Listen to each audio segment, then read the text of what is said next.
beginning of the year had reserves of 9.9 billion. This be very good education to Ghanaians. Bank of Ghana had total reserves of 9.9 billion. And that was enough to cover the city, because if you look at our reserves, we hardly even hit 10 billion, but we were almost getting 10 billion. At that time, and at that month, January 2022, $1 was going for how much? 6 cities, 20 pesos. Then all of a sudden, before we could say that, there was crisis all over the world. USA, we go there to buy. They recorded their highest inflation. I think about 4 months after February, they recorded their highest inflation in 40 years. Germany recorded its highest inflation in 70 years. Prices all over the world went up. Okay, fuel. Today we buy fuel at $64. Today, it went, once upon a time, it went up to $121. So individuals who have to go and buy fuel, if they were using $64 to get 1 barrel, sorry, $72 to get 1 barrel in January, and then they hit 121 somewhere in June, July. My brother, I'm asking you, how much more dollars would they need to bring 1 barrel of crude oil, refined oil to Ghana? They will need from 72 to what? 121, a chunk. Today, $1 have dropped even below the 72 it was in January 2022.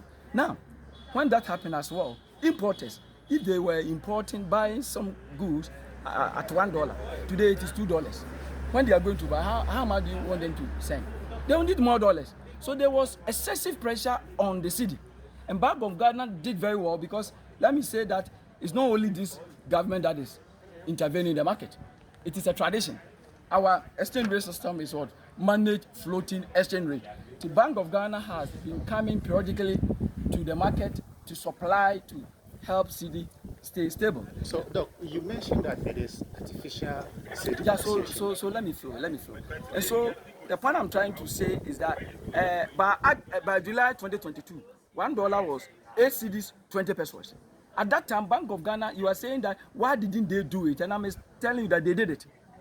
By July 2022, $1 was 8 cedis, 20 pesos.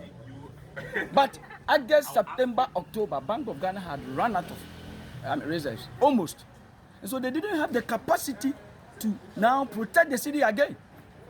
Because at the beginning of the year, they had 9.9 billion, which is one of the highest nominal reserves we have had as a country. Okay?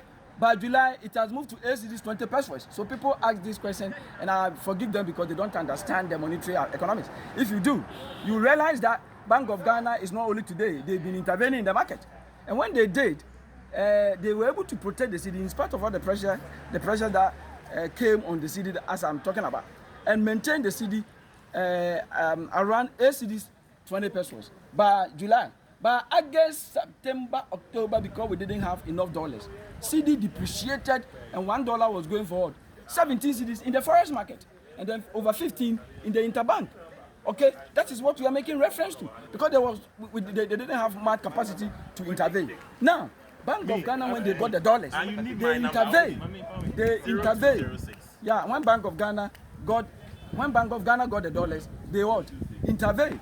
And cedi dropped from 15, I should say 15 in the interbank market, and the 17 to 8 cedis by December.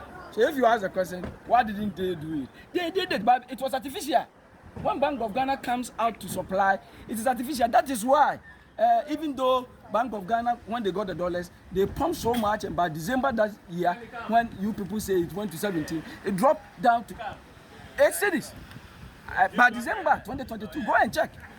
Go and check.